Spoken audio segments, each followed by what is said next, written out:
जरा कल्पना कीजिए एक ऐसे इलाके की जिसकी कुल आबादी दुनिया के कई बड़े देशों जैसे ब्राजील या रूस की आबादी से भी ज्यादा है। बिल्कुल।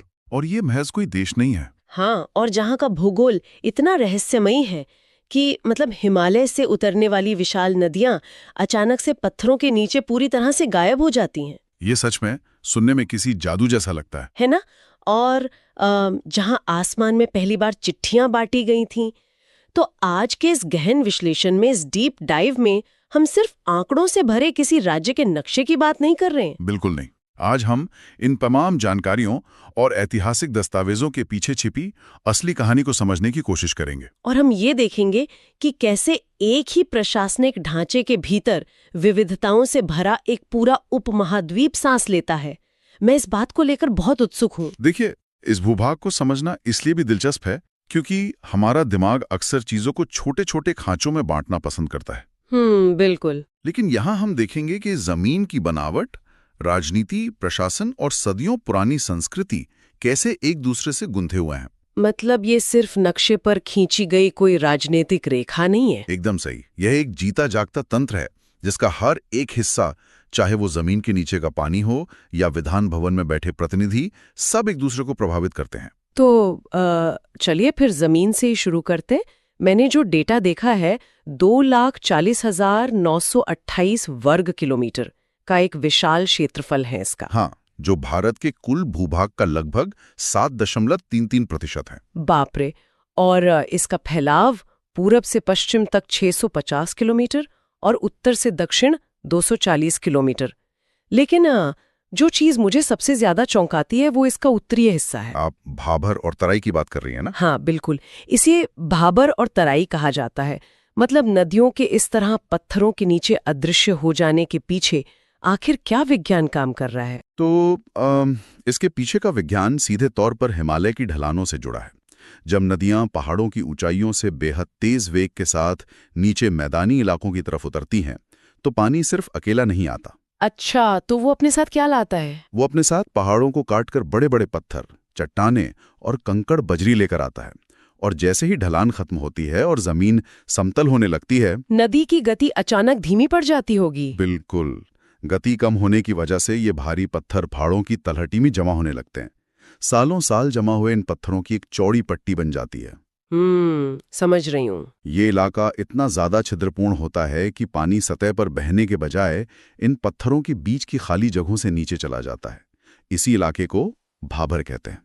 तो मतलब ऊपर से देखने पर लगता है कि नदियां सूख गई हैं, लेकिन वो असल में जमीन के नीचे पत्थरों के बीच से बह रही होती हैं। हाँ, एकदम सही कहा आपने।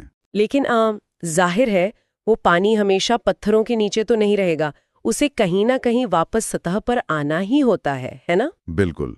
भाबर की पट्टी जहां खत्म होती है और बारीक मिट्टी का इलाका शुरू होता है, वहां वो सारा दबा हुआ पानी फिर से धरातल पर फूट पड़ता है। ओह, तो इससे एक दलदल सा बन जाता होगा। हाँ, इस पानी के फैलने से एक बेहद नम और दलदली इलाका बनता है जिसे तराई कहा जाता है। तराई? हाँ, चूंकि पानी बहुत ज्यादा है और जमीन नम है, इसलिए ये पूरा इलाका उष्णकटिबंधीय पर्णपाती वनों से ढक जाता है। और शायद इसीलिए वहां इतने जानवर भी पाए जाते हैं। बिल्कुल। यही नमी और घने जंगल, बाघ, एक सींग वाले गैंडे और बारहसिंगा जैसे जीवों के लिए एकदम आदर्श प्राकृतिक आवास तैयार करते हैं। क्या बात है। और अगर बारिश के आंकड़ों पर नजर डालें तो ये भी एक अलग कहानी कहते हैं। उत्तर से दक्षिण की ओर जाने पर बारिश का स्तर लगातार गिरता है। हाँ, ये एक बहुत महत्वपूर्ण पॉइंट है। मैंने पढ़ा था कि तराई में जहां 120 से 180 सेंटीमीटर तक झमाझम बारिश होती है, वहीं मध्य के गंगा यमुना मैदानों में यह आंकड़ा 80 से 100 सेंटीमीटर रह जाता है। और दक्षिण तक जाते जाते तो और भी कम हो जाता है। हाँ, दक्षिण के पठारी क्षेत्र तक पहुंचते पहुंचते महज 50 से 90 सेंटीमीटर बारिश होती है। देखिए, ये बारिश का घटता हुआ ग्राफ ही तय करता है कि किस इलाके में क्या उगेगा और लोग कैसे रहेंगे। मतलब बारिश से पूरी लाइफस्टाइल तय हो रही है। एकदम। उत्तर के ज्यादा पानी वाले तराई इलाके में घने जंगल हैं। मध्य का मैदानी इलाका खेती के लिए देश का सबसे उपजाऊ हिस्सा बन जाता है। और दक्षिण का हिस्सा? और दक्षिण का जो पठारी इलाका है वो बुंदेलखंड या विंध्य की कठोर जमीन है, जहां कांटीली झाड़ियां और सूखा ज्यादा देखने को मिलता है। तो इन सब का अगर औसत निकालें तो आज इस पूरे क्षेत्रफल में कुल वन क्षेत्र 6.15% है और वृक्ष क्षेत्र 3.08%। दोनों को मिलाकर करीब 9.23% हिस्से पर हरियाली है, जो कि इस विशाल क्षेत्रफल को देखते हुए एक अहम आंकड़ा है। बिल्कुल। अब जमीन की इस आंतरिक बनावट से अगर हम थोड़ा बाहर की तरफ आए तो इसकी सीमाएं नक्शे पर किसी चक्रव्यूह से कम नहीं लगती। चक्रव्यूह, बहुत सही शब्द इस्तेमाल किया आपने, है ना? हाँ। मतलब 8 राज्य, एक केंद्र शासित प्रदेश जो कि दिल्ली है, और नेपाल के साथ एक अंतर्राष्ट्रीय सीमा। हाँ, एक पूरी अंतर्राष्ट्रीय सीमा। नेपाल सीमा पर पीलीभीत से लेकर महराजगंज तक 7 जिले हैं। दिल्ली की सीमा पर गाजियाबाद और गौतम बुद्ध नगर है। और अगर हम चारों दिशाओं को देखें तो हाँ, चारों दिशाओं के आखिरी बिंदुओं को अगर विजुअलाइज किया जाए तो पूर्व में बलिया है, पश्चिम में शामली, उत्तर में सहारनपुर जो केवल हिमाचल प्रदेश को छूता है। लेकिन सबसे दिलचस्प हिस्सा दक्षिण का है। बिल्कुल, नक्शे के सबसे निचले हिस्से को देखने पर आहा, सोनभद्र किसी लटके हुए हुक या लंगर की तरह दिखता है। ये बताया जाता है कि ये जिला एक साथ 4 राज्यों को छूता है। ये सच में भूगोल की एक बेहद दुर्लभ और जटिल स्थिति है। पूरे भारत में सोनभद्र इकलौता ऐसा जिला है जिसकी सीमाएं मध्य प्रदेश, बिहार, झारखंड और छत्तीसगढ़, इन चारों राज्यों से लगती हैं। अरे रुकिए, सच में एक ही जिले में खड़े होकर 4 राज्यों को छुआ जा सकता है? जी हाँ, बिल्कुल। ये सिर्फ एक दिलचस्प तथ्य नहीं है, बल्कि मुझे लगता है कि प्रशासनिक रूप से ये एक बड़ी चुनौती भी होगी। मतलब अगर किसी को झारखंड या छत्तीसगढ़ से इस राज्य में जमीनी रास्ते से प्रवेश करना है तो उसे अनिवार्य रूप से सोनभद्र से ही होकर गुजरना होगा। एकदम सही पकड़ रही हैं आप। यही बात इसे एक बॉटलनेक या रणनीतिक प्रवेश द्वार बनाती है। बाप रे, वहां के प्रशासन का क्या हाल होता होगा? सोचिए जरा, एक ही जिले के प्रशासन को 4 अलग-अलग राज्यों की पुलिस, आबकारी और परिवहन व्यवस्थाओं के साथ समन्वय करना पड़ता है। ये कोई आसान काम नहीं है। इसी से वो सवाल पैदा होता है जो मुझे लगता है कि इस पूरे विश्लेषण का मूल है। कौन सा सवाल? यही कि इतनी जटिल सीमाओं, अलग अलग भौगोलिक क्षेत्रों और 20 करोड़ से ज्यादा लोगों की रोजमर्रा की जिंदगी आखिर एक व्यवस्था के तहत चलती कैसे है? प्रशासन का ढांचा कितना गहरा हो सकता है? तो इसे एक विशाल पिरामिड की तरह समझना होगा, जिसे ऊपर से नीचे तक बहुत बारीकी से बांटा गया है। अच्छा, पिरामिड कैसे? सबसे ऊपर राज्य सरकार है, जिसने कामकाज को आसान बनाने के लिए पूरे इलाके को 18 बड़े मंडलों में बांटा है। 18 मंडल। हर मंडल के नीचे कई जिले होते हैं। कुल मिलाकर 75 जिले हैं। लेकिन देखिए, 20 करोड़ लोगों के लिए 75 जिले भी काफी नहीं है। तो फिर आगे कैसे बंटवारा होता है? इसलिए जिलों को 351 तहसीलों में बांटा गया है, जो मुख्य रूप से जमीन और राजस्व यानी रेवेन्यू का काम देखती हैं। और विकास के कामों के लिए क्या व्यवस्था है? उसके लिए तहसीलों के समानांतर 825 विकास खंड या ब्लॉक बनाए गए हैं। तो ये ब्लॉक लेवल हो गया। और सबसे नीचे? और पिरामिड के सबसे निचले स्तर पर 97,814 आबाद गांव हैं। 97,000? हाँ, ये संख्या इतनी बड़ी है कि हर गांव तक सरकारी योजना पहुंचाने के लिए इस 5 स्तरीय ढांचे का होना एक मजबूरी भी है और जरूरत भी।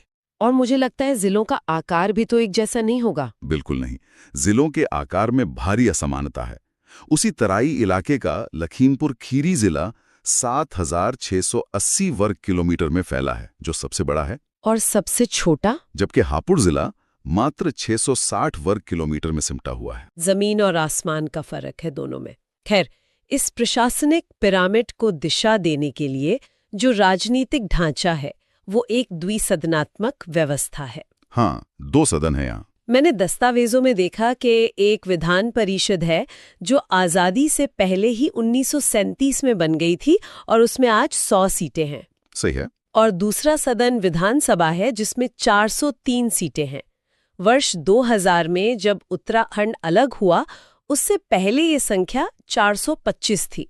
देखिए, विधानसभा की इन 403 सीटों में प्रतिनिधित्व का जो गणित है वो बहुत कुछ कहता है। वो कैसे? 86 सीटें आरक्षित हैं, जिनमें से 84 अनुसूचित जाति यानी एससी और 2 सीटें अनुसूचित जनजाति यानी एसटी के लिए हैं। रुकिए, एक बात मुझे यहाँ बहुत खटक रही है। क्या? राज्य स्तर पर एसटी के लिए 2 सीटें हैं, ये तो समझ आता है, लेकिन जब हम राष्ट्रीय स्तर यानी लोकसभा की बात करते हैं तो राज्य की कुल 80 सीटों में से 17 एससी के लिए आरक्षित है, लेकिन एसटी के लिए 0। हाँ, ये एक बहुत ही मतलब एक भी नहीं, 20 करोड़ की इतनी विशाल आबादी है। क्या एसटी समुदाय का एक भी ऐसा पॉकेट या इलाका नहीं है जहां से कम एक सांसद चुना जा सके? क्या ये सीटों के परिसीमन की कोई खामी है या इसके पीछे कोई और गणित है? ये एक बहुत ही जायज सवाल है, लेकिन ये परिसीमन की खामी नहीं है, बल्कि जनसांख्यिकी और चुनावी भूगोल का एक बहुत ही व्यवहारिक गणित है। अच्छा, वो कैसे काम करता है? इसे ऐसे समझिए कि राज्य में जो भी एसटी आबादी है वो पूरे भूभाग में समान रूप से नहीं फैली है। किसी खास जगह पे ज्यादा होगी। बिल्कुल, वो कुछ खास जिलों जैसे सोनभद्र या तराई के कुछ इलाकों में बहुत अधिक केंद्रित है। इसलिए विधानसभा का क्षेत्र छोटा होने के कारण वहां से 2 विधायक चुन लिए जाते हैं। ओ, समझी, क्योंकि विधानसभा छोटी होती है। हाँ, लेकिन लोकसभा का निर्वाचन क्षेत्र इतना विशाल होता है कि उसमें कई विधानसभाएं समा जाती हैं। तो वो आबादी बढ़ जाती होगी। एकदम सही। जब उस विशाल क्षेत्र में आबादी का प्रतिशत निकाला जाता है तो एसटी आबादी का अनुपात इतना कम हो जाता है कि वो आरक्षित सीट के मापदंड को पूरा ही नहीं कर पाता। मतलब आबादी है, लेकिन वो इतने छोटे हिस्सों में केंद्रित है कि बड़े राजनीतिक नक्शे पर उसका वजन कम हो जाता है। हाँ, यही वजह है। ये आबादी के केंद्रीकरण का सच में एक अहम पहलू है। और मुझे लगता है इसी का एक और उदाहरण विधानसभा सीटों के बंटवारे में भी दिखता है। आप प्रयागराज का उदाहरण देना चाह रही हैं? हाँ, गंगा यमुना के मैदान में बसे प्रयागराज जिले में अकेले 12 विधानसभा सीटें हैं, क्योंकि वहां पानी है, खेती है और सघन आबादी है। बिल्कुल, लेकिन दूसरी तरफ श्रावस्ती या महोबा जैसे जिले हैं जहां सिर्फ 2-2 सीटें हैं, क्योंकि पठारी या पिछड़े इलाके होने के कारण वहां आबादी विरल है। ये सीधे तौर पर इस बात का सबूत है कि किसी भी जगह का भूगोल ही उसका राजनीतिक वजन तय करता है। एकदम सच कहा। खैर, अब बात करते हैं इस भारी भरकम आबादी को जिंदा रखने वाली अर्थव्यवस्था की रीढ़ की, यानी खेती और सिंचाई। ये बहुत महत्वपूर्ण हिस्सा है। आंकड़े बताते हैं कि 165 लाख हेक्टेयर जमीन पर खेती होती है, जिसमें से 143.3 लाख हेक्टेयर सिंचित है। हाँ, लेकिन यहाँ एक बहुत बड़ा ट्विस्ट है। हाँ, सिंचाई के साधनों का जो प्रतिशत है वो एक अलग ही तस्वीर पेश करता है। मैं हमेशा मानती थी कि इतनी बड़ी कृषि व्यवस्था मुख्य रूप से बड़ी बड़ी नहरों के भरोसे चलती होगी। अक्सर लोग यही सोचते हैं। लेकिन यहाँ तो 75% सिंचाई, अगर सटीक तौर पर कहूँ तो 74.9% सिर्फ नलकूपों से हो रही है, मतलब ट्यूबवेल्स से। बिल्कुल, ये तो बिल्कुल वैसा ही है जैसे किसी बड़ी कंपनी में हम सोचते हैं कि सारा काम हेड ऑफिस यानी नहरों से हो रहा है, जबकि असल में सारा काम छोटे छोटे रिमोट वर्कर्स यानी नलकूप कर रहे हैं। क्या बात है। ये तुलना उस जमीनी हकीकत को बहुत स्पष्ट करती है। नहरों का हिस्सा सिर्फ 15.2% है और बाकी उसके बाद कुएं हैं करीब 8.7% और सबसे अंत में तालाब, जो कि महज 0.5% हैं। मतलब सरकार भी नलकूपों पर ही निर्भर है। हाँ, 34,401 राजकीय नलकूप भी संचालित हैं। और देखिए, नलकूपों पर इस भारी निर्भरता का सीधा संबंध उसी भाबर और तराई वाले भूगोल से है जिसकी हमने शुरुआत में चर्चा की थी। हाँ, वो हिमालय का पानी जो जमीन के नीचे गया था भाबर में। एकदम सही। हिमालय का जो पानी जमीन के नीचे से रिस कर आता है वो गंगा यमुना के मैदानों में जमीन के नीचे पानी का एक बहुत बड़ा और सुलभ भंडार बना देता है। ओह, तो ट्यूबवेल लगाना आसान हो जाता है। हाँ, भूजल स्तर इतना शानदार है कि एक किसान के लिए नलकूप लगाना आसान और सस्ता है। वो नहर के पानी की समय सारणी का इंतजार नहीं करता। जब जरूरत हो बटन दबाया और पानी आ गया। हालांकि ये सुविधा एक बड़ी पारिस्थितिक चिंता भी है कि क्या ये भूजल भंडार हमेशा ऐसे ही बना रहेगा? ये वाकई गंभीर सवाल है। और खेतों से उपजे इस अनाज को मंडियों तक पहुंचाने के लिए 3635 किलोमीटर राष्ट्रीय राजमार्ग और 8222 किलोमीटर राज्य राजमार्गों का जाल बिछा है। और अगर हम बिजली की बात करें? हाँ, बिजली की खपत के मामले में प्रति व्यक्ति 401 किलोवाट घंटा का आंकड़ा है। लेकिन सड़कें, बिजली और पानी किसी भी समाज का सिर्फ भौतिक ढांचा होते हैं। हाँ, सही कहा। समाज की असली प्रेरक शक्ति उसकी मानव पूंजी होती है, यानी वहां की शिक्षा और स्वास्थ्य। और जब मानव पूंजी की बात आती है ना, तो ऐतिहासिक विरासत और वर्तमान के आंकड़ों के बीच एक बड़ा टकराव दिखाई देता है मुझे। वो कैसे? अगर आंकड़ों को देखें तो कुल साक्षरता दर 67.7% है, लेकिन जब हम इसका विश्लेषण करते हैं तो एक बड़ी सामाजिक खाई नजर आती है। आप महिला पुरुष साक्षरता के अंतर की बात कर रही हैं? बिल्कुल। पुरुष साक्षरता 77.3% है, जबकि महिला साक्षरता केवल 57.2% है। ये सच में बहुत चिंताजनक है ना? दोनों के बीच लगभग 20% का एक बड़ा और परेशान करने वाला अंतर है। और स्वास्थ्य के मोर्चे पर भी चुनौतियां हैं। हाँ, जन्म दर 26 प्रति हजार और मृत्यु दर 7 प्रति हजार है। इस व्यवस्था को संभालने के लिए 22 मेडिकल कॉलेज, 513 एलोपैथिक और 2104 आयुर्वेदिक अस्पताल हैं। देखिए, यहाँ जो सबसे बड़ा विरोधाभास है वो उस 20% के महिला पुरुष साक्षरता अंतर का है। बिल्कुल। क्योंकि ऐसा नहीं है कि इस क्षेत्र में शिक्षा का कोई इतिहास नहीं रहा। आपको जानकर हैरानी होगी कि 1887 में यहाँ इलाहाबाद विश्वविद्यालय की स्थापना हुई थी। हाँ, मैंने पढ़ा था इसके बारे में। वह उस समय इतना प्रतिष्ठित था कि उसे पूर्व का ऑक्सफोर्ड कहा जाता था। इसके अलावा राजर्षि टंडन मुक्त विश्वविद्यालय जैसे संस्थान हैं। इतिहास की बात हो ही रही है तो 1911 की उस घटना का जिक्र करना बहुत जरूरी है, जिसने मुझे सच में रोमांचित कर दिया। आप वायु डाक सेवा की बात कर रही हैं? हाँ, नैनी से प्रयागराज के बीच दुनिया में पहली बार वायु डाक सेवा यानी एयर मेल की शुरुआत हुई। ये सच में एक बहुत बड़ी बात थी। जरा कल्पना कीजिए, जब जमीन पर पक्की सड़कें तक ठीक से नहीं थी, लोग बैलगाड़ियों पर सफर कर रहे थे, तब आसमान में एक हवाई जहाज चिट्ठियां लेकर उड़ रहा था। ये विजुअलाइज करना ही बहुत अद्भुत है। ये सिर्फ इस क्षेत्र के लिए नहीं, बल्कि पूरे विमानन के इतिहास का एक बहुत बड़ा पल था। और सिर्फ तकनीक ही नहीं, राजनीतिक सशक्तिकरण में भी ये क्षेत्र बहुत आगे रहा है। वो कैसे? देश की पहली महिला मुख्यमंत्री सुचेता कृपलानी और पहली दलित महिला मुख्यमंत्री मायावती इसी जमीन से उभर कर आईं। तो फिर मेरा सवाल ये है कि एक तरफ ऐसा शानदार इतिहास, 1887 की यूनिवर्सिटी, 1911 की हवा में उड़ती चिट्ठियां, पहली महिला मुख्यमंत्री, और दूसरी तरफ वर्तमान में साक्षरता के मामले में महिलाओं का 20% पीछे रह जाना।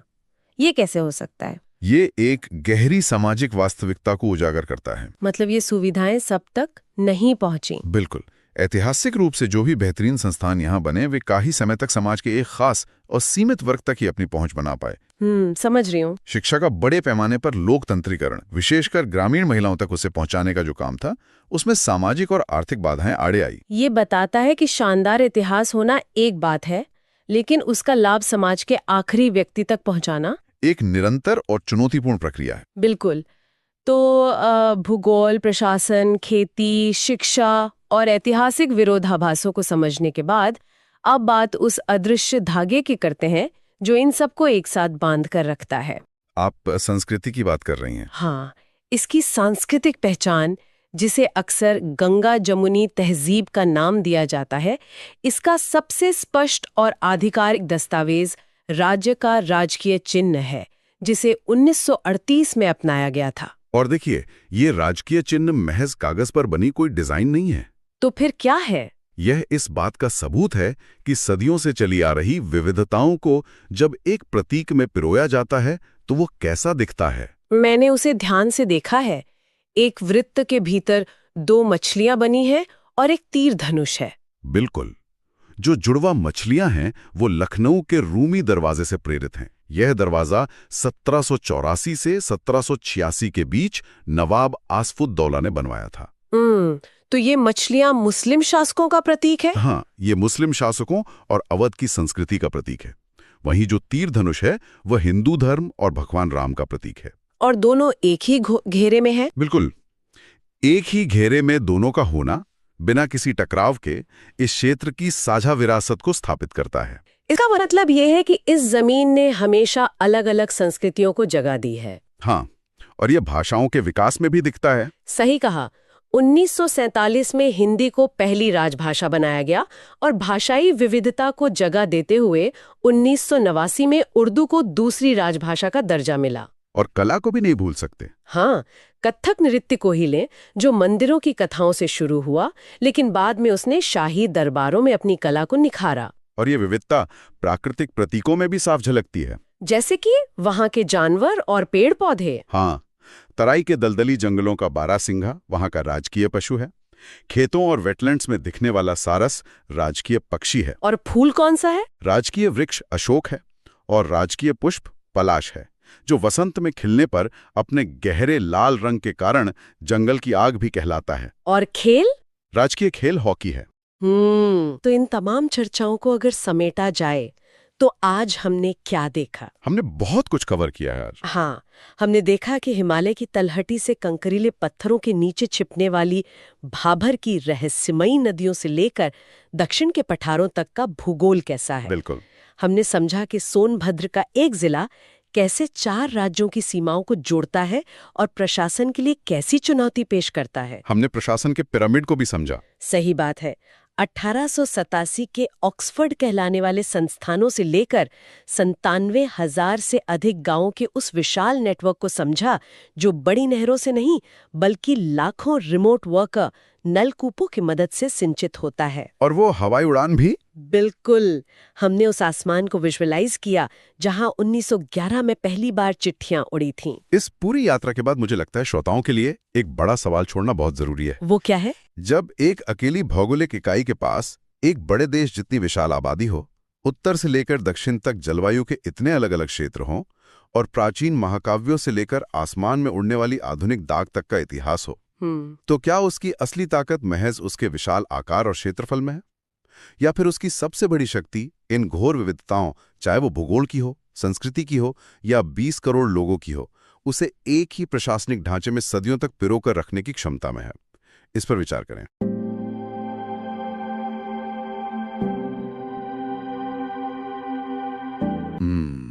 कल्पना कीजिए कि एक बहुत बड़ा, मतलब एकदम विस्तृत एक्सरे लिया गया है, लेकिन ये एक्सरे किसी इंसान के शरीर का नहीं है, बल्कि उत्तर प्रदेश के पूरे नक्शे का है। हाँ, और अगर उस नक्शे की गहराई में उतरा जाए ना, तो एक नीले रंग का विशाल और धड़कता हुआ जाल दिखाई देगा। बिल्कुल। पूरे राज्य में फैली हुई लगभग 31 प्रमुख नदियां हैं, जो एकदम शरीर की धमनियों और शिराओं की तरह काम कर रही हैं। एक कोने से दूसरे कोने तक जीवन, ऊर्जा और मिट्टी को खींच के ले जा रही हैं। सही कहा। और आज की इस विस्तृत चर्चा में हमारा मिशन यही है, भूगोल के छात्रों के नजरिए से इस बात को डिकोड करना कि ये जो नदियां, बांध और झीलें हैं, ये सिर्फ पानी का बहाव नहीं है, बल्कि एक पूरा जीवित तंत्र है जो एक दूसरे से गहराई से जुड़े हुए हैं। हाँ, और उस एक्सरे को देखने पर सबसे पहली बात जो समझ आती है वो ये है कि पानी इंसान द्वारा बनाई गई सीमाओं को नहीं मानता। मतलब जब हम उत्तर प्रदेश के जलतंत्र की बात करते हैं तो ये सिर्फ एक राज्य की कहानी नहीं रह जाती। बिल्कुल नहीं, यह एक पूरा उप महाद्वीपीय नेटवर्क है। देखिए, इसमें हिमालय के जमे हुए ग्लेशियरों से लेकर तिब्बत के पठारों और दक्षिण में विंध्य पर्वतमाला तक का पानी आकर मिलता है। यही बात सबसे ज्यादा हैरान करती है। जब नक्शे पे 31 नदियों को देखा जाता है तो इनमें से कुछ तो विशाल नेशनल हाईवे की तरह दिखती हैं। हाँ, जैसे कि गंगा नदी। बिल्कुल, गंगा जो उत्तराखंड के गंगोत्री ग्लेशियर से निकलती है और 2525 किलोमीटर का सफर तय करके बंगाल की खाड़ी तक जाती है। या फिर यमुना ले लीजिए, जो यमुनोत्री से निकलकर 1376 किलोमीटर बहती है। हाँ, पर यहाँ एक सवाल ये भी है कि क्या ये सिर्फ लंबाई का खेल है? मतलब एक नदी जो पहाड़ों से निकलकर मैदानी इलाकों में आती है, वो अपने साथ ऐसा क्या लाती है जो पूरे राज्य के भूगोल को ही बदल कर रख देता है? मुझे लगता है इसका जवाब गुरुत्वाकर्षण और गति में छिपा है ना? एकदम सही। जब गंगा या यमुना जैसी नदियां हजारों फीट की ऊंचाई से नीचे गिरती हैं, तो वे सिर्फ पानी नहीं लाती, वे पहाड़ों को काटती हैं और भारी मात्रा में गाद, जिसे हम सिल्ट कहते हैं, और खनिज लेकर आती हैं। अच्छा, और जब ये पानी मैदानी इलाकों में पहुंचकर धीमा होता है तो सारी उपजाऊ मिट्टी उत्तर प्रदेश के मैदानों में बिछ जाती है? हाँ, बिल्कुल। इसीलिए ये इलाका कृषि के लिहाज से इतना ज्यादा समृद्ध है। तो मतलब ये नदियां एक तरह से कुरियर सर्विस का काम कर रही हैं, जो पहाड़ों से उपजाऊ मिट्टी लाकर खेतों में बिछा रही हैं। लेकिन नक्शे को थोड़ा और ध्यान से देखने पर कुछ और नदियां भी दिखाई देती हैं, जिनका उद्गम स्थल तो भारत में है ही नहीं। हाँ, जैसे कि घाघरा नदी। हाँ, घाघरा। स्रोत बताते हैं कि ये तिब्बत के मेप्चाचुंगो ग्लेशियर से निकलती है। मतलब मेप्चाचुंगो नाम भी थोड़ा अलग है, और ये 1080 किलोमीटर की दूरी तय करती है। तिब्बत से निकलकर नेपाल होते हुए भारत आती है। बिल्कुल। और इसी तरह गंडक नदी भी है, जो तिब्बत और नेपाल की सीमा पर नुहबाइन हिमाल ग्लेशियर से निकलती है और 630 किलोमीटर बहती है। कोसी नदी भी सुनकोसी से निकलकर तिब्बत, नेपाल और बिहार से होते हुए 729 किलोमीटर का सफर तय करती है। तो इन ट्रांसनेशनल नदियों की, मतलब जो कई देशों से होकर बहती हैं, इनकी खासियत क्या होती है? देखिए, इन नदियों की सबसे बड़ी खासियत ये होती है कि इनमें साल भर पानी रहता है, क्योंकि ये ग्लेशियर के पिघलने से बनती हैं, तो गर्मियों में भी इन्हें पानी मिलता रहता है। अरे रुको, अगर ये नदियां ग्लेशियर से आ रही हैं, तो गोमती या केन जैसी नदियों का क्या? मतलब गोमती तो गोमत ताल से निकलती है, जो कि पीलीभीत में एक मैदानी झील है, और ये 900 किलोमीटर बहती है। हाँ, और केन नदी भी। हाँ, केन नदी मध्य प्रदेश की कैमूर पर्वतमाला से निकलकर 427 किलोमीटर का सफर तय करती है। तो क्या मैदानी या पहाड़ी इलाकों से निकलने वाली नदियों का व्यवहार ग्लेशियर वाली नदियों से अलग होता है? ये एक बहुत ही महत्वपूर्ण तकनीकी अंतर है। मैं बताती हूँ। गोमती, केन या चंबल जैसी नदियां, चंबल जो विंध्य की पहाड़ियों से निकलकर 960 किलोमीटर बहती है, ये मुख्य रूप से बारिश या भूजल पर निर्भर होती हैं। अच्छा, मतलब ये मौसम के हिसाब से चलती हैं। बिल्कुल। ग्लेशियर वाली नदियों में गर्मियों में भी बर्फ पिघलने से पानी आता है, लेकिन पहाड़ या मैदान से निकलने वाली नदियां मौसम के हिसाब से अपना रूप बदलती हैं। मॉनसून के दौरान ये उफान पर होती हैं और गर्मियों में इनका जलस्तर काफी कम हो जाता है। अब यहाँ एक बड़ा विश्लेषणात्मक सवाल खड़ा होता है। एक तरफ हमारे पास तिब्बत और हिमालय से आने वाला अथाह पानी है, जो गुरुत्वाकर्षण के कारण पूरी ताकत से नीचे आ रहा है। हाँ। और दूसरी तरफ वो नदियां हैं जो मानसून में अचानक उफान पर आ जाती हैं। अगर इस पूरे पानी को यूं ही छोड़ दिया जाए, तो ये तो पूरे राज्य को डुबो देगा या फिर गर्मियों में सूखा ला देगा। सही कहा। और यहीं पर भूगोल में इंजीनियरिंग और कूटनीति का प्रवेश होता है। इस अथाह ऊर्जा और अस्थिर जल स्तर को नियंत्रित करने के लिए ही बांध और बैराज बनाए जाते हैं। मतलब डैम्स? हाँ, ये सिर्फ कंक्रीट की दीवारें नहीं है, ये पूरे जल तंत्र के कंट्रोल वॉल्व की तरह काम करते हैं। लेकिन जब कोई नदी कई राज्यों से होकर गुजरती है, जैसे चंबल नदी जो मध्य प्रदेश और राजस्थान की सीमाओं को पार करते हुए उत्तर प्रदेश आती है, तो क्या इस कंट्रोल वॉल्व को लेकर राज्यों के बीच विवाद नहीं होता? पानी तो आखिर सबको चाहिए ना। विवाद की स्थिति बिल्कुल बनती है, और इसीलिए ये बांध केवल इंजीनियरिंग का कमाल नहीं है, बल्कि ये बहुराज्यीय जल प्रबंधन के बहुत ही जटिल समझौते हैं। Multi state water management. हाँ, चंबल नदी का ही उदाहरण ले लीजिए। इस नदी के बहाव को किसी एक जगह पर रोकने के बजाय इस पर एक श्रृंखला में बांध बनाए गए हैं, जैसे राणा प्रताप सागर बांध, गांधी सागर बांध और जवाहर सागर बांध। अच्छा, इसका मतलब है कि पानी को एक ही झटके में रोकने के बजाय उसे सीढ़ियों की तरह अलग-अलग स्तरों पर रोका और इस्तेमाल किया जाता है? बिल्कुल सही समझे। इस कैस्केड या श्रृंखला वाले सिस्टम से पानी का दबाव भी कम होता है, हर राज्य को अपने हिस्से की पनबिजली और सिंचाई के लिए पानी भी मिल जाता है और बाढ़ का खतरा भी टल जाता है। ये रणनीति वाकई दिलचस्प है, और नक्शे पर ऐसे और भी कई कंट्रोल वॉल्व्स दिखाई देते हैं। जैसे बेतवा नदी, जो विंध्य से निकलकर 590 किलोमीटर बहती है, उस पर राजघाट बांध, पारीछा बांध और माता टीला बांध बने हैं। हाँ, माता टीला बांध काफी प्रमुख है। और सोन नदी, जो अमरकंटक से निकलकर 784 किलोमीटर का सफर तय करती है, उसके लिए बाणसागर बांध और इंद्रपुरी बैराज काम कर रहे हैं। बिल्कुल। और इसी सूची में शारदा नदी पर बना पंचवेश्वर बांध और यमुना पर मौजूद ताजेवाला बैराज और सोब नदी का बांध भी शामिल है। यहाँ बैराज और बांध के बीच का तकनीकी फर्क समझना भी जरूरी है शायद। हाँ, देखिए, बांध पानी को एक बड़ी झील के रूप में इकट्ठा करता है, जबकि बैराज पानी के बहाव की दिशा को मोड़ता है, जिसे नहरों की तरफ पानी भेजना हो तब। तो अगर नदियां इस पूरे भौगोलिक शरीर की विशाल धमनियां हैं और बांध उनके फ्लो को कंट्रोल करने वाले वॉल्व हैं, तो शरीर के आंतरिक अंगों का क्या? आंतरिक अंग? मतलब वो संरचनाएं जो एक ही जगह टिककर पूरे स्थानीय इलाके को जीवन देती हैं। मैं झीलों की बात कर रहा हूँ। हाँ, ये तुलना बहुत सटीक बैठती है। नदियां बहती रहती हैं, लेकिन झीलें एक जगह रुककर स्थानीय पर्यावरण के फेफड़े या गुर्दे की तरह काम करती हैं। बिल्कुल।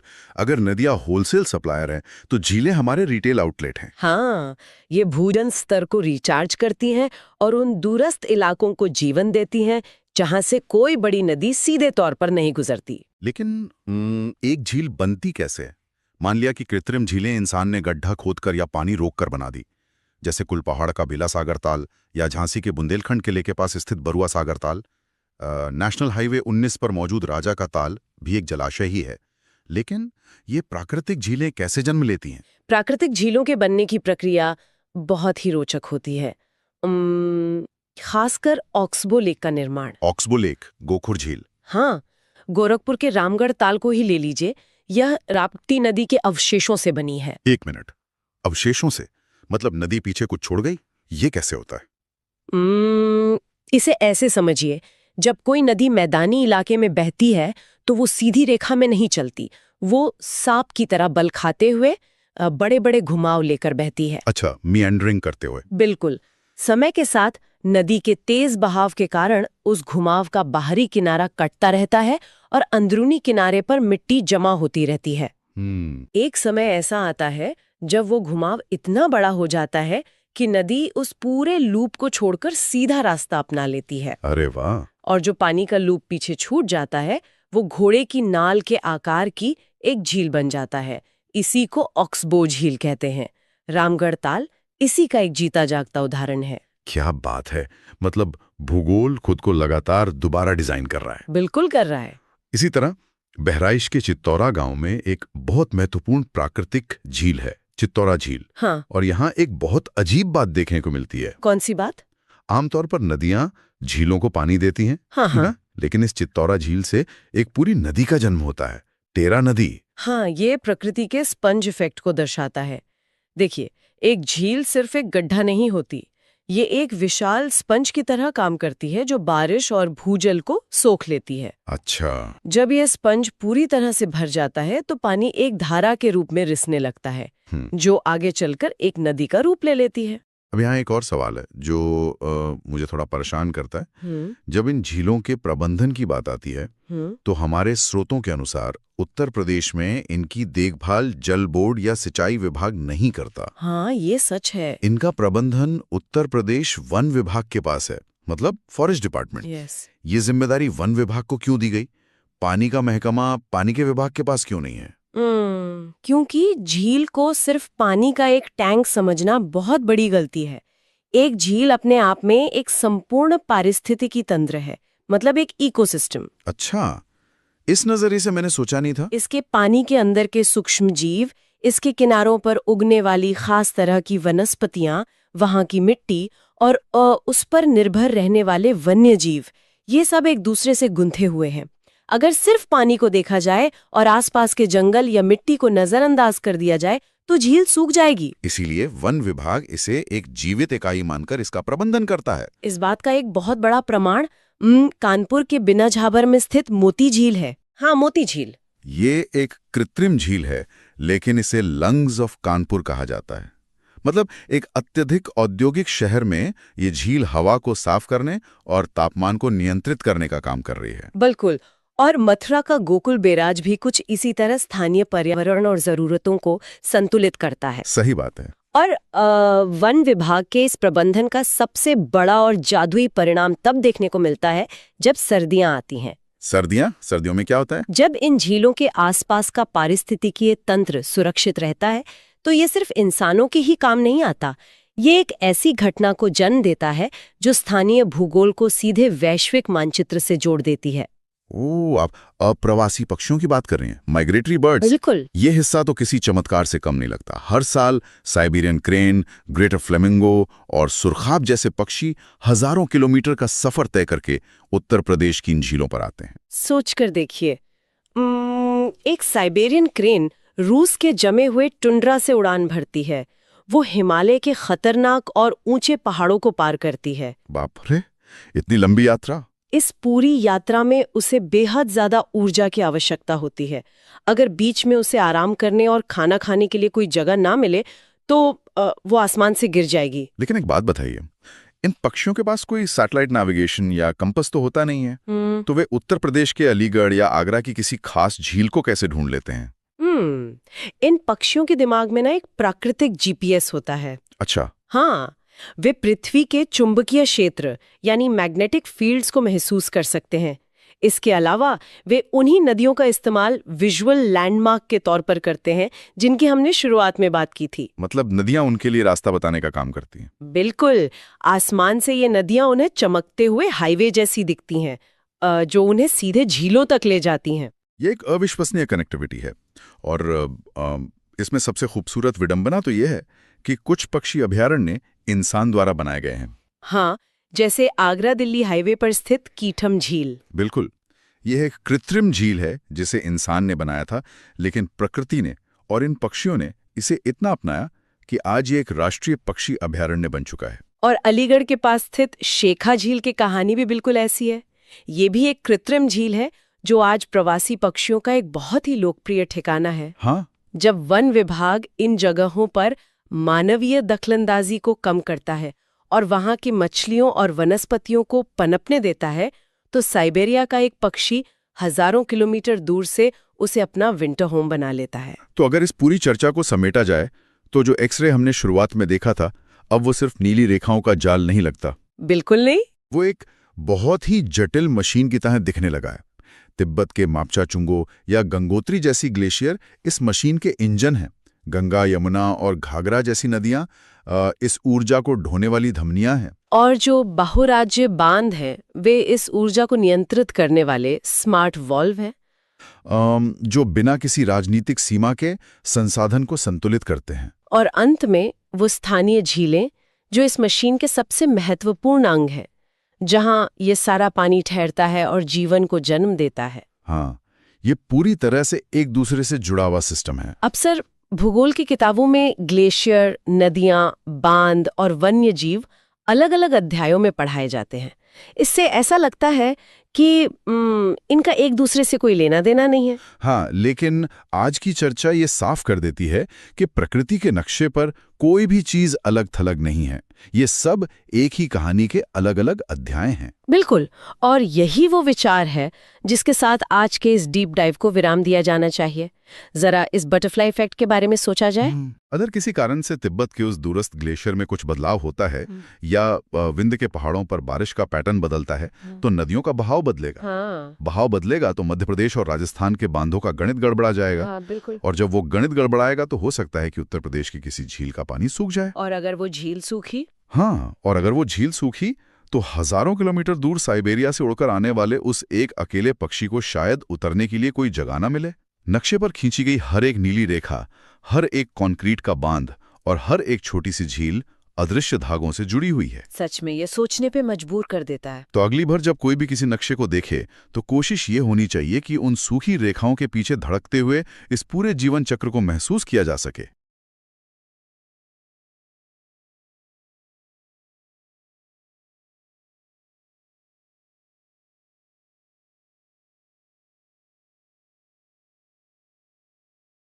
हजारों एस्पिरेंट्स, लाखों किताबें और बस एक सपना।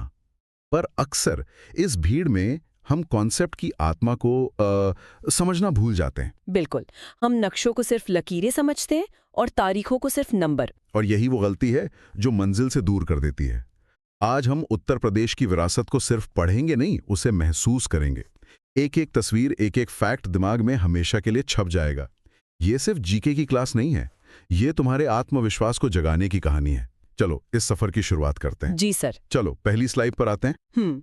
देखो स्क्रीन पर उत्तर प्रदेश का एक 3D नक्शा दिख रहा है। हाँ, और इस पर 3 अलग-अलग कीर्ति चमक रहे हैं, एक मंदिर, एक स्तूप और एक मस्जिद। बिल्कुल, ये सिर्फ एक डिजाइन नहीं है, ये यूपी की गंगा जमुनी तहजीब और उसकी मतलब गहरी जड़ों का प्रतीक है।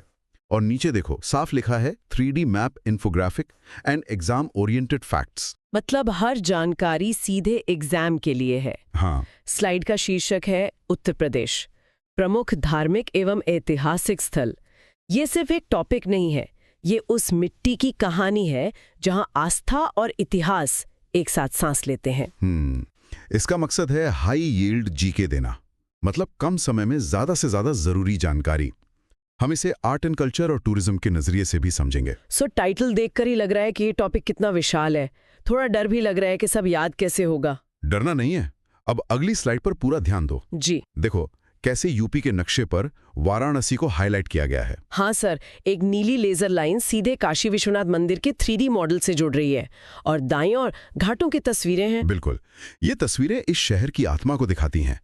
हेडिंग है वाराणसी, काशी, मोक्ष की नगरी। ये सिर्फ एक शहर का नाम नहीं, ये एक एहसास है जहां जीवन और मृत्यु का चक्र पूरा होता है।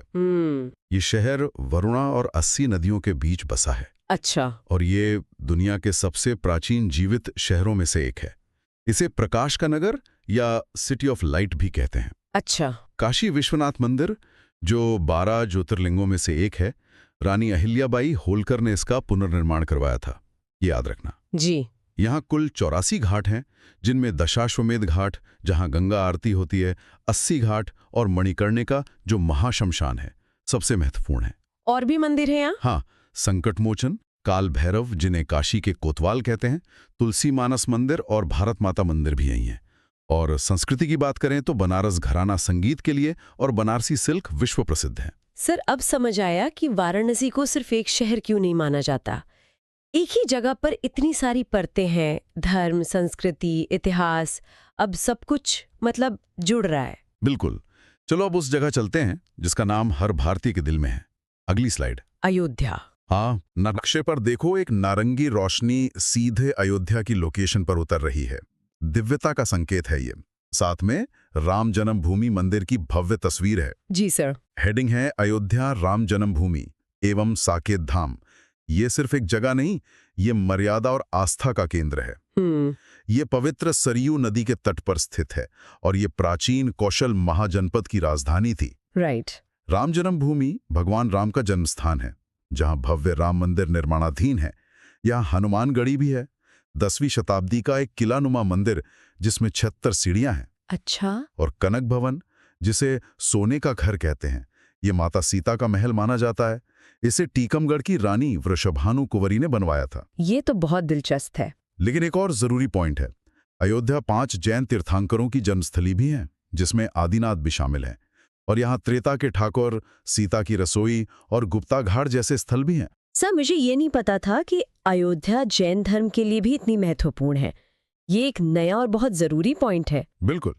अब हम उस भूमि की ओर बढ़ रहे हैं जहां प्रेम और भक्ति हवा में घुली हुई है।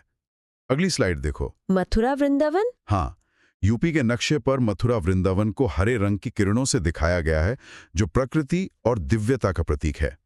दाईं ओर द्वारकाधीश मंदिर की तस्वीर और एक मोर पंख है जो सीधे श्री कृष्ण से जुड़ता है। हेडिंग है मथुरा एवं वृंदावन, ब्रजभूमि। ये वो पवित्र धरती है जहां कान्हा के हर रूप के दर्शन होते हैं। जी। सबसे पहले श्री कृष्ण जन्मभूमि मथुरा में। ये भगवान कृष्ण का जन्मस्थान है जो कारागार में स्थित था। फिर है द्वारकाधीश मंदिर। इसे 1814 में सेठ गोकुलदास ने बनवाया था। यहाँ कृष्ण को द्वारका के राजा के रूप में पूजा जाता है। और वृंदावन में मूर्ति है, प्रेम मंदिर है जो सफेद संगमरमर से बना है और कृपालू जी महाराज द्वारा स्थापित है। और ISKCON का कृष्ण बलराम मंदिर भी यही है। गोवर्धन पर्वत भी यही है ना? हाँ, गोवर्धन, जहाँ 21 से 23 किलोमीटर की परिक्रमा होती है। ये वही पर्वत है जिसे भगवान कृष्ण ने अपनी उंगली पर उठाया था। सर, मथुरा और वृंदावन के मंदिरों के निर्माता और उनकी विशेषताओं को जिस तरह से बताया गया है, उससे डायरेक्ट क्वेश्चंस बन सकते हैं। अब बिल्कुल साफ हो गया है। बहुत बढ़िया। अगली स्लाइड हमें नदियों के संगम पर ले जा रही है, जहां आस्था की सबसे बड़ी डुबकी लगाई जाती है। प्रयागराज। हाँ, नक्शे पर देखो, गंगा और यमुना नदियां आकर एक बिंदु पर मिल रही हैं, जहां एक चक्र बना है। ये संगम की ऊर्जा को दर्शाता है। बिल्कुल। साथ में कुंभ मेले की भीड़ और मंदिर की तस्वीरें हैं। हेडिंग है प्रयागराज इलाहाबाद तीर्थराज, यानी सभी तीर्थों का राजा। जहां गंगा, यमुना और अदृश्य सरस्वती का मिलन होता है, जिसे त्रिवेणी संगम कहते हैं।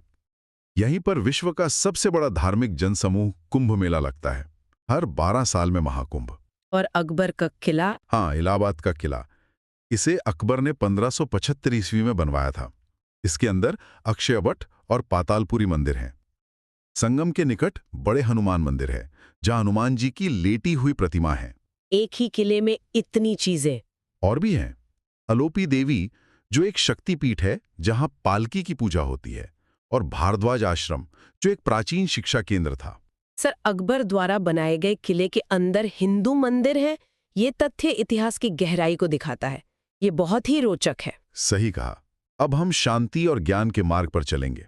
अगली स्लाइड देखो। बौद्ध सर्किट। हाँ, नक्शे पर एक सुनहरा रास्ता 5 जगहों को जोड़ रहा है, जिन पर घंटियों के निशान हैं, और बीच में भगवान बुद्ध की ध्यान मुद्रा में प्रतिमा है। ये एक यात्रा का प्रतीक लग रहा है। बिल्कुल। हेडिंग है बौद्ध सर्किट। ये वो पथ है जिस पर चलकर बुद्ध ने दुनिया को धम्म का संदेश दिया। पहला स्थल सारनाथ, वाराणसी के पास। यहां भगवान बुद्ध ने अपना पहला उपदेश दिया, जिसे धर्म चक्र प्रवर्तन कहते हैं। यहां धमेक स्तूप और अशोक स्तंभ हैं। जी। फिर कुशीनगर, जहां बुद्ध का महापरिनिर्वाण हुआ। यहां रामभर स्तूप और लीटी हुई प्रतिमा है। श्रावस्ती, जहां बुद्ध ने सर्वाधिक उपदेश दिए और 24 वर्षवास बिताए। जेतवन विहार यही है। और बाकी 2? संकीसा, फर्रुखाबाद में। मान्यता है कि यहां बुद्ध स्वर्ग से धरती पर अवतरित हुए थे।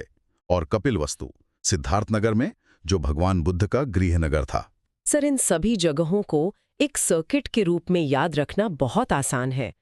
कौन सी घटना किस जगह से जुड़ी है, अब कभी नहीं भूलूंगी। बहुत अच्छे। चलो अब भारतीय वास्तुकला के स्वर्ण युग की एक झलक देखते हैं। अगली स्लाइड। ललितपुर। हाँ, नक्शे में यूपी के दक्षिणी सिरे पर ललितपुर को एक चट्टानी बनावट के साथ हाईलाइट किया गया है। साथ में दशावतार मंदिर के प्रवेश द्वार की पत्थर पर की गई बारीक नक्काशी की तस्वीर है। वाह। हेडिंग है ललितपुर और गुप्तकालीन स्थापत्य। ये वो समय था जब पत्थर सिर्फ पत्थर नहीं थे, वे कहानियां कहते थे। देवगढ़ का दशावतार मंदिर गुप्तकाल यानी 6ठी सदी का एक बेजोड़ नमूना है। ये प्रारंभिक पंचायतन शैली में बना है। ये किस भगवान को समर्पित है? ये मंदिर भगवान विष्णु को समर्पित है। इसकी दीवारों पर गजेंद्र मोक्ष, नर नारायण और शेष शाही विष्णु की मूर्तियां हैं। और यहाँ जैन मंदिर भी हैं। हाँ, किले के अंदर 8वीं से 17वीं सदी के 31 जैन मंदिरों का समूह है। इसे बेतवा नदी घाटी का नगीना भी कहा जाता है। सर, एक ही जगह पर गुप्तकालीन मंदिर और विशाल जैन मंदिर समूह, ये तो कला और इतिहास का खजाना है। बेतवा का नगीना उपनाम कितना सटीक है। बिल्कुल। अब हम पूर्वांचल की ओर बढ़ते हैं, जहां नाथ संप्रदाय और शक्ति की उपासना का संगम है। अगली स्लाइड। गोरखपुर और देवीपाटन। हाँ, नक्शे के पूर्वी हिस्से में 2 जगहों को सुनहरे गोलों और एक त्रिशूल के प्रतीक से दर्शाया गया है। ये ऊर्जा और शक्ति का केंद्र होने का संकेत है। एकदम सही। हेडिंग है गोरखपुर एवं देवीपाटन। यह पूर्वांचल की आध्यात्मिक शक्ति का केंद्र है। जी। गोरखपुर का गोरखनाथ मंदिर नाथ संप्रदाय का विश्व प्रसिद्ध केंद्र और गुरु गोरखनाथ की तपस्थली है। यहाँ मकर संक्रांति पर विशाल खिचड़ी मेला लगता है और इसकी विशेषता अखंड ज्योति है। और देवीपाटन? देवीपाटन बलरामपुर में है। ये 51 शक्तिपीठों में से एक है। यह वो स्थान है जहां माता सती का वाम स्कंध यानी बाया कंधा गिरा था। और बहराइच में सुहेलदेव मंदिर भी है, राजा सुहेलदेव की स्मृति में। सर, खिचड़ी मेला और अखंड ज्योति, ये विशेषताएं गोरखनाथ मंदिर को और भी खास बनाती हैं। और देवीपाटन का शक्तिपीठ से संबंध ये बहुत महत्वपूर्ण है। बिल्कुल। चलो अब देवी के उन स्वरूपों को प्रणाम करते हैं जो पूरे प्रदेश की रक्षा करती हैं। अगली स्लाइड। शक्तिपीठ। हाँ, नक्शे पर अलग अलग जगहों पर त्रिशूल के प्रतीक चमक रहे हैं, जो शक्ति के केंद्रों को दर्शाते हैं। हेडिंग है प्रमुख शक्तिपीठ एवं देवी मंदिर। ये सिर्फ मंदिर नहीं, ये वो स्थान है जहां देवी की शक्ति जागृत रूप में मौजूद है। विंध्याचल मिर्जापुर में ये विंध्य पर्वत पर स्थित एक शक्तिपीठ है। यहाँ त्रिकोण यात्रा होती है, जिसमें मां विंध्यावासिनी, महाकाली और अष्टभुजा देवी के दर्शन होते हैं। त्रिकोण यात्रा। हाँ। फिर है शाकंभरी देवी सहारनपुर में, शिवालिक पर्वतमाला में। और प्रयागराज में कल्याणी देवी या ललिता देवी, जहां सती की उंगलियां गिरी थीं। सर, विंध्याचल की त्रिकोण यात्रा का कॉन्सेप्ट पहली बार सुना। ये परीक्षा के लिए एक यूनिक पॉइंट हो सकता है। बिल्कुल हो सकता है। अब अगली स्लाइड हमें उस स्थान पर ले जाएगी जिसने त्याग, तपस्या और भातृप्रेम को अपनी आंखों से देखा है। चित्रकूट। हाँ, देखो, ये एक सैटेलाइट मैप जैसा है जो चित्रकूट के जंगलों और पहाड़ों को दिखाता है। इस पर भगवान राम की चरण पादुका का सुनहरा प्रतीक है। जी। हेडिंग है चित्रकूट वनवास का साक्षी। यहाँ की हर चट्टान, हर धारा राम कथा सुनाती है। यह मंदाकिनी नदी के तट पर स्थित है और भगवान राम के 11 वर्ष के वनवास का स्थल है।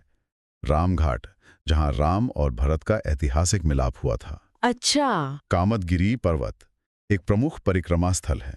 हनुमान धारा, जहां पहाड़ी के ऊपर हनुमान जी की मूर्ति पर प्राकृतिक जल गिरता है। और सती अनुसुईया आश्रम। सर, विजुअल्स के साथ इन जगहों के बारे में जानकर ऐसा लग रहा है जैसे मैं खुद वनवास की यात्रा पर हूँ। अब ये कहानी हमेशा याद रहेगी। यही तो चाहिए। चलो अब नवाबी शान और प्राचीन इतिहास के संगम को देखते हैं। अगली स्लाइड। लखनऊ और हस्तिनापुर। हाँ, नक्शे पर लखनऊ में बड़ा इमाम बड़ा और हस्तिनापुर में जैन धर्म का प्रतीक एक सुनहरी रेखा से जुड़े हैं। ये दो अलग अलग युगों और संस्कृतियों के मेल को दर्शाता है। जी। हेडिंग है लखनऊ, अवध एवं हस्तिनापुर जैन तीर्थ। एक कहानी नवाबी दौर की और दूसरी उससे भी कहीं ज्यादा प्राचीन। लखनऊ का बड़ा इमाम बाड़ा, इसे नवाब आसफ उद्दौला ने 1784 में बनवाया था। यहाँ प्रसिद्ध भूल भुलैया और बिना बीम की छत है और रूमी दरवाजा भी है जो 60 फीट ऊंचा तुर्की गेट है। और हस्तिनापुर? हस्तिनापुर मेरठ में। जैन धर्म के अनुसार ये 16वें, 17वें और 18वें तीर्थंकरों की जन्मस्थली है। जम्बूद्वीप रचना यही है। और महाभारत में हस्तिनापुर कौरवों और पांडवों की राजधानी भी थी। सर, हस्तिनापुर का महाभारत और जैन धर्म दोनों से इतना गहरा संबंध है, ये बहुत ही महत्वपूर्ण फैक्ट है। बिल्कुल। अब कुछ ऐसे मंदिरों की बात करते हैं जो अपनी अनूठी वास्तुकला और इतिहास के लिए जाने जाते हैं। अगली स्लाइड। अन्य महत्वपूर्ण मंदिर। हाँ, नक्शे पर कानपुर, सोनभद्र और प्रयागराज जैसे शहरों को नारंगी रंग से हाईलाइट किया गया है। हेडिंग है कानपुर एवं अन्य महत्वपूर्ण मंदिर। ये वो नगीने हैं जो यूपी के कोने कोने में छुपे हैं। जैसे कि कानपुर में जेके मंदिर, जो आधुनिक वास्तुकला का उदाहरण है, और भीतरगांव मंदिर, जो गुप्तकालीन ईंटों से बना एक प्राचीन मंदिर है। अ ब्रिक टेम्पल, गुप्त काल में। हाँ। फिर बिठूर में वाल्मीकि आश्रम है, जो लव कुश का जन्म स्थल है। सोनभद्र में रेणुकेश्वर महादेव और प्रयागराज में किले के अंदर जमीन के नीचे पातालपुरी मंदिर। सर, ब्रिक टेम्पल, गुप्त काल में ईंटों से बना मंदिर, ये तो वास्तुकला का चमत्कार है। ये जरूर याद रखना होगा। बिल्कुल। भीतरगांव मंदिर जैसे यूनिक पॉइंट्स पर एग्जाम में सीधा सवाल बनता है, इसे इग्नोर मत करना। जी सर। अब एक बहुत ही महत्वपूर्ण अपडेट पर आते हैं जो सीधे करंट अफेयर्स से जुड़ा है। अगली स्लाइड। नवीन राज्य संरक्षित स्मारक। हाँ, देखो, नक्शे पर कई जगहों को पिन किया गया है और सबसे ऊपर एक बड़ा सा स्टैंप है करंट अफेयर्स। ये एक अलर्ट है। इसका मतलब है कि सरकार ने हाल ही में 18 नई जगहों को ऐतिहासिक महत्व का माना है। कौन कौन सी जगह हैं इसमें? झांसी में शिवालय, प्राचीन कोल्हू, टहरौली का किला, बंजारों का मंदिर, संत कबीर नगर में कोट टीला, प्रयागराज में रानी का तालाब, महोबा में शिव तांडव और भी कई हैं। सर, ये तो सबसे लेटेस्ट जानकारी है। एग्जाम में नए संरक्षित स्मारकों के बारे में पूछे जाने की संभावना सबसे ज्यादा होती है। मैं इसे अभी नोट कर रही हूँ। शाबाश। करंट अफेयर्स को इस तरह स्टैटिक जीके से जोड़कर पढ़ना ही स्मार्ट तैयारी है। जी। चलो, अब जो कुछ भी हमने पढ़ा है उसे एक नजर में समेटते हैं। ठीक है सर। स्क्रीन पर यूपी का एक स्टाइलिश नक्शा है जिस पर अलग अलग रंगों की बत्तियां जल रही हैं। इतिहास, आध्यात्मिकता और संस्कृति का प्रतीक। हेडिंग है एक नजर में उत्तर प्रदेश पर्यटन मानचित्र। यह सिर्फ एक नक्शा नहीं, यह हमारी आज की यात्रा का सार है। हिस्ट्री, स्पिरिचुअलिटी, कल्चर, इन 3 शब्दों में पूरा उत्तर प्रदेश समाया है। और नीचे लिखा है सफलता के लिए शुभकामनाएं। सर, अब पूरा उत्तर प्रदेश एक कहानी की तरह लग रहा है। डर खत्म हो गया और एक आत्मविश्वास महसूस हो रहा है। बहुत बढ़िया। और अब एग्जाम से ठीक पहले के लिए तुम्हारा ब्रह्मास्त्र, आखिरी स्लाइड। Quick revision checklist. हाँ, एक डिजिटल चेकलिस्ट जिस पर हरे रंग के टिक लगे हैं। ये सफलता और तैयारी पूरी होने का संकेत है। ये वो अचूक सूची है जो तुम्हें अंतिम समय में भटकने नहीं देगी।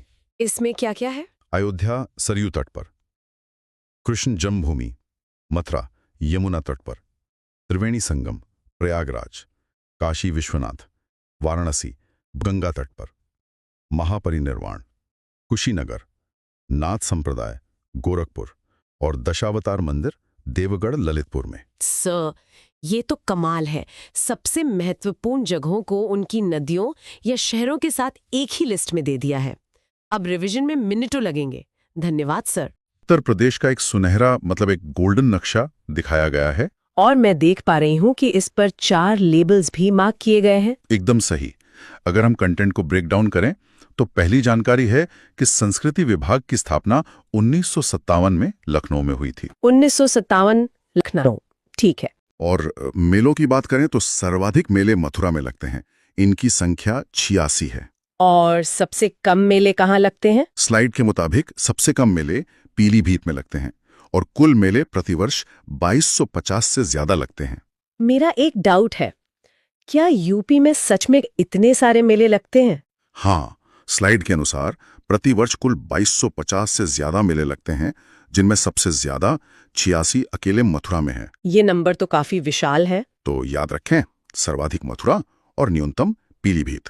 समझ गई। चलो अब अगली स्लाइड देखते हैं। इस स्लाइड में क्या विजुअल्स हैं? इसमें भारत का नक्शा है जिस पर 4 हरे डॉट्स बने हुए हैं और एक खास बॉक्स दिया गया है। ये कुंभ मेले के बारे में है ना? हाँ, कुंभ 4 जगह लगता है।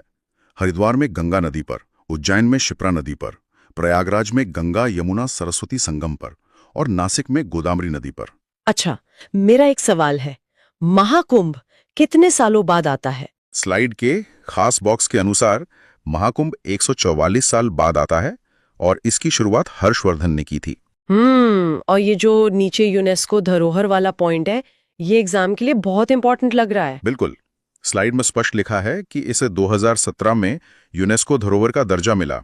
ये प्रीलिम्स के लिए सीधा सवाल है। 2017 का यूनेस्को टैग याद रहेगा। तो इस स्लाइड का टेक अवे है 4 नदियां, 4 शहर और 2017 का यूनेस्को टैग। एकदम क्लियर। चलो अब अगली स्लाइड देखते हैं। बनारस के बारे में है ये। हाँ, इसमें वाराणसी क्षेत्र पर फोकस करते हुए 4 बॉक्स दिखाए गए हैं। कौन कौन से उत्सव हैं इसमें? पहला है गंगा महोत्सव, जो संस्कृति और संगीत से जुड़ा है। दूसरा है ध्रुपद मेला, जो तुलसी घाट पर होता है और शास्त्रीय संगीत के लिए जाना जाता है। और बाकी 2? तीसरा है देव दीपावली, जो कार्तिक पूर्णिमा को मनाई जाती है और इसमें लाखों दिए जलते हैं। इंटरेस्टिंग। और चौथा है नकटैया मेला। नकटैया मेला, ये नाम थोड़ा अलग है।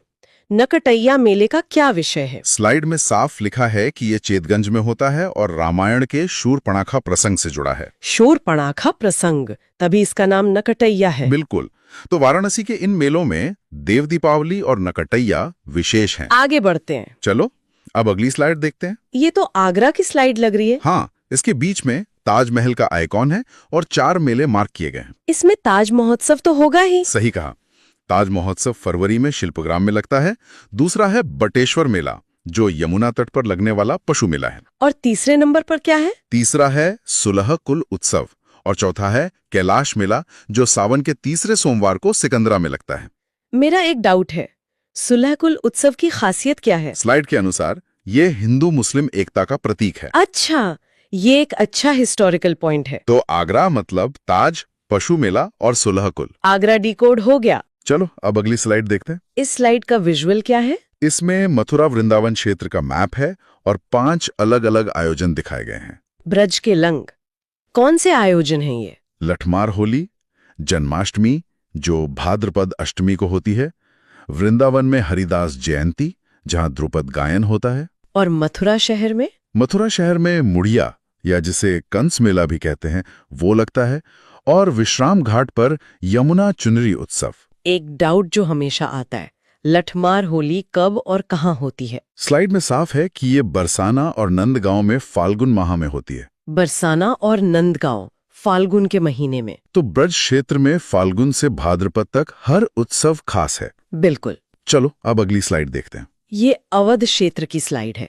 इसमें क्या विजुअल्स हैं? इसमें अवध क्षेत्र पर फोकस है और 2 मुख्य इवेंट्स की जानकारी दी गई है। पहला तो लखनऊ महोत्सव होगा। हाँ, लखनऊ महोत्सव जो अवधी कला से जुड़ा है, और दूसरा है देवा शरीफ मेला। देवा शरीफ मेला किसकी याद में लगता है? स्लाइड के अनुसार ये वारिस अली शाह से जुड़ा है और कार्तिक माह में लगता है। इसकी खासियत है हिंदू मुस्लिम सद्भाव। और ये जो लखनऊ महोत्सव के साथ यूनेस्को गैस्ट्रोनॉमी लिखा है, ये एग्जाम के लिए इम्पोर्टेंट लग रहा है। सही पकड़ा, ये एक विशेष तथ्य है जो सीधा परीक्षा में आ सकता है। गैस्ट्रोनॉमी यानी खान पान से जुड़ा यूनेस्को टैग तो अवध में कला और सद्भाव का बेहतरीन संगम है। एकदम स्पष्ट है। चलो अब अगली स्लाइड देखते हैं। अब हम पश्चिमी यूपी आ गए हैं। मैप पर क्या दिख रहा है? इसमें पश्चिमी यूपी के 3 शहरों सहारनपुर, मेरठ और हापुड़ को पॉइंटर से दिखाया गया है। तो मेरठ में कौन सा मेला है? मेरठ में नौचंदी मेला लगता है। ये होली के बाद होता है और नवचंदी मंदिर तथा बाले मियाँ की मजार से जुड़ा है। और सहारनपुर? सहारनपुर में शाकुंभरी देवी का मेला लगता है। ये नवरात्रि के समय साल में 2 बार होता है। और हापुड़ में? हापुड़ में गढ़मुक्तेश्वर मेला लगता है। मेरा एक सवाल है, मिनी हरिद्वार किसे कहते हैं? गढ़मुक्तेश्वर मेले को मिनी हरिद्वार कहते हैं, जो कार्तिक पूर्णिमा को लगता है। गढ़मुक्तेश्वर यानी मिनी हरिद्वार। तो पश्चिमी यूपी में मेरठ, हापुड़ और सहारनपुर की ये मेले बहुत प्रसिद्ध हैं। आगे चलते हैं। चलो अब अगली स्लाइड देखते हैं। ये पूर्वांचल क्षेत्र है, इसमें कौन से बॉक्स हैं? इसमें गोरखपुर, बलिया और अंबेडकर नगर के 3 बॉक्स हैं। कंटेंट में क्या जानकारी है? गोरखपुर में मकर संक्रांति पर गोरखनाथ मंदिर में खिचड़ी मेला लगता है, बलिया में ददरी मेला लगता है और अंबेडकर नगर आजमगढ़ सीमा पर गोविंद साहब मेला। ददरी मेले की मुख्य बात क्या है? स्लाइड के अनुसार ये एक पशु मेला है जो भृगु ऋषि से जुड़ा है। अच्छा, बलिया का ददरी एक पशु मेला है। तो मकर संक्रांति की खिचड़ी और ददरी का पशु मेला पूर्वांचल की पहचान है। ये भी क्लियर हो गया। चलो अब अगली स्लाइड देखते हैं। अब बुंदेलखंड का मैप है, इस पर क्या पॉइंट किया गया है? बुंदेलखंड के मैप पर 4 महोत्सव पॉइंट किए गए हैं। वो 4 महोत्सव कौन से हैं? पहला है झांसी महोत्सव, जिसे आयुर्वेद महोत्सव भी कहते हैं। दूसरा है मौरानीपुर का जल विहार मेला। और बाकी 2? महोबा का कजली महोत्सव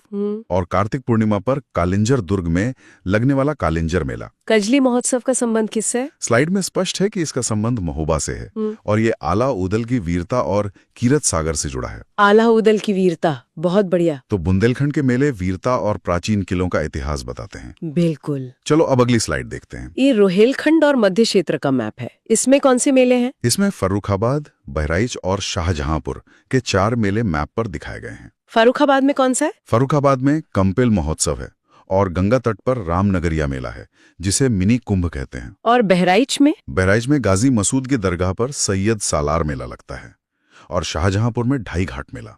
मेरा डाउट कंपिल महोत्सव को लेकर है, ये किस धर्म से जुड़ा है? स्लाइड में साफ लिखा है कि ये जैन धर्म से जुड़ा है। जैन धर्म से, याद रहेगा। तो रोहिलखंड में दरगाह से लेकर गंगा तट तक विविधता है, काफी डाइवर्सिटी है यहाँ। चलो अब अगली स्लाइड देखते हैं। अब क्या मार्क किया गया है? इस स्लाइड में अयोध्या, सीतापुर, चित्रकूट और कासगंज को मार्क किया गया है। ये रामायण और पौराणिक मेलों की स्लाइड है। अयोध्या में तो रामनवमी मेला होगा। हाँ, अयोध्या में रामनवमी या रामायण मेला है।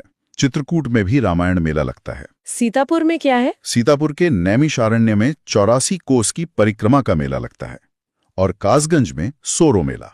सोरो मेला का पौराणिक महत्व क्या है? स्लाइड के मुताबिक ये वराह अवतार और पृथ्वी उद्धार से जुड़ा है। वराह अवतार से जुड़ा है, बहुत ही पौराणिक जानकारी है। तो ये सभी मेले सीधे हमारे पौराणिक आख्यानों से जुड़े हैं। बिल्कुल। चलो अब अगली स्लाइड देखते हैं। विजुअल्स थोड़े अलग लग रहे हैं इस बार। हाँ, इसमें मैप के साथ पेंट ब्रश और स्टेंसिल जैसे कुछ चित्र बने हैं और 4 लोक कलाएं दी गई हैं। कौन कौन सी लोक कलाएं हैं? पहली है चौक पूर्णा, जो फर्श की कला है और इसमें आटा और हल्दी का उपयोग होता है।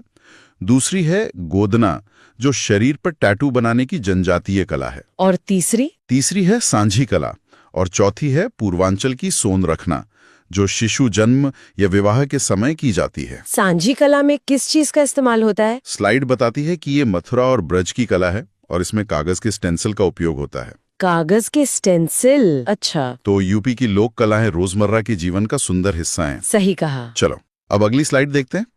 अब हम पक्षी विहारों पर आ गए हैं।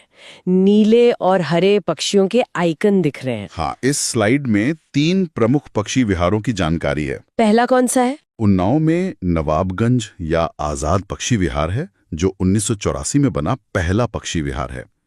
फिर है लाख बहोशी, जो सबसे बड़ा है और इत्र नगरी में है। और तीसरा है एटा का पटना पक्षी विहार।